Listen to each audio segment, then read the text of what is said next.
ناظرین، آج کے اس ویڈیو میں ہم بات کریں گے وائکنگز کی مکمل اور تفصیلی داستان کی۔ وائکنگز شمالی یورپ کے بحری مہمجو، جنگجو، تاجر اور آبادکار تھے جو 8ویں سے 11ویں صدی تک سرگرم رہے۔ ان کا تعلق بنیادی طور پر سکینڈینیویا کے علاقوں یعنی موجودہ دور کے ناروے، سویڈن اور ڈنمارک سے تھا۔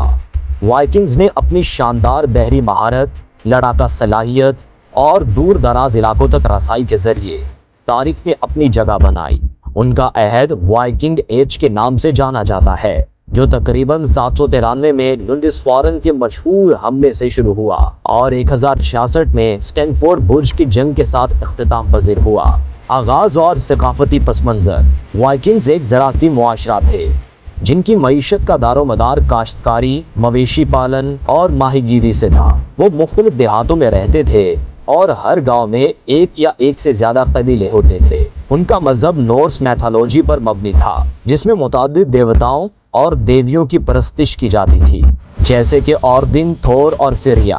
ان کے عقائد میں جنگ، موت اور بہادری کو خاص اہمیت حاصل تھی۔ بحری مہارت اور تجارت: وائکنگز کی بحری مہارت کی کامیابی ان کے بہترین تیار کردہ جہازوں کی وجہ سے ممکن ہوئی، جنہیں لانگ شپ کہا جاتا تھا۔ یہ جہاز ہلکے، تیز اور مضبوط تھے، جو انہیں سمندری طوفانوں اور دریاؤں دونوں میں سفر کرنے کے قابل بناتے تھے۔ ان جہازوں کی مدد سے وائکنگز نے پورے یورپ، بحیرہ اوقیانوس اور یہاں تک کہ شمالی امریکہ تک رسائی حاصل کی۔ وائکنگز نے نہ صرف یورپ کے مختلف علاقوں پر حملے کیے بلکہ وہ تجارت میں بھی ماہر تھے۔ انہوں نے ریشم، مسالے، قیمتی دھاتیں اور دیگر قیمتی اشیاء کی تجارت کی۔ وائکنگز کے تجارتی راستے دریاؤں اور سمندروں کے ذریعے روس، بازنطینی سلطنت اور عرب دنیا تک پھیلے ہوئے تھے۔ جنگجو ثقافت: وائکنگز کی جنگجو ثقافت ان کے معاشرے کا ایک اہم حصہ تھی۔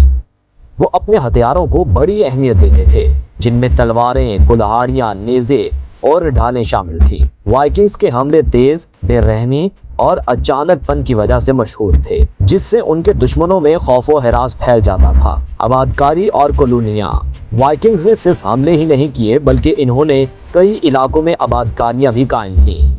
انہوں نے برطانیہ، Ireland, Iceland, Greenland اور یہاں تک کہ شمالی امریکہ میں بھی بستیاں بسائیں۔ وائکنگز کی آبادکاریاں اکثر زراعت، تجارت اور مقامی آبادیوں کے ساتھ میل جول پر مبنی تھیں۔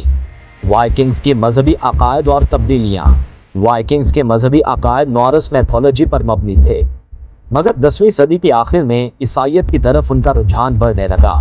یہ تبدیلی سکینڈینیویا کے بادشاہوں اور حکمرانوں کی عیسائیت قبول کرنے کی وجہ سے ہوئی۔ وائکنگز کی بہت سی مذہبی روایات اور رسومات عیسائیت کے اثرات کے تحت تبدیل ہو گئیں۔ وائکنگ ایج کا اختتام: وائکنگ ایج کا اختتام 1066 عیسوی میں اسٹینفورڈ برج کی جنگ کے ساتھ ہوا، جہاں انگلینڈ کے بادشاہ نے نارویجن بادشاہ کو شکست دی۔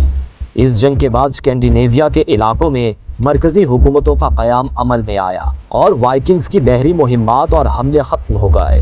وائکنگز کا ورثہ: وائکنگز کا ورثہ آج بھی موجود ہے اور ان کی تاریخ، کہانیاں اور آثار قدیمہ نے جدید دنیا کو بہت متاثر کیا ہے۔ سکینڈینیویا کے ممالک میں ان کی یادگاریں اور میوزیمز موجود ہیں، جہاں ان کی ثقافت، ہتھیار اور جہاز دیکھے جا سکتے ہیں۔ وائکنگز کی زبان نے جدید سکینڈینیویا زبانوں پر بھی اثر ڈالا ہے۔ اختتامیہ: وائکنگز کی داستان ایک شاندار اور دلچسپ تاریخ پر مبنی ہے، جو ہمیں انسانی عزم، ہمت اور بحری مہارتوں کی ایک شاندار مثال پیش کرتی ہے۔ ان کی زندگی کی کہانی ہمیں یہ سکھاتی ہے کہ کیسے مختلف ثقافتیں اور معاشرے آپس میں میل جول اور تجارت کے ذریعے ترقی کر سکتے ہیں، اور کیسے تاریخ کے مختلف ادوار میں مختلف قومیں اپنی شناخت اور ثقافت کو برقرار رکھتے ہوئے دنیا میں اپنی شناخت بناتی ہیں۔ وائکنگز کی داستان نہ صرف ایک تاریخی سفر ہے بلکہ یہ ہمیں انسانیت کی عظمت اور مشکلات کا سامنا کرنے کی صلاحیت کی بھی ایک مثال فراہم کرتی ہے۔ ان کی داستان آج بھی ہمیں متاثر کرتی ہے اور ہمیں یہ سکھاتی ہے کہ ہم کیسے اپنے مقاصد کے حصول کے لیے محنت اور عزم سے کام لے سکتے ہیں۔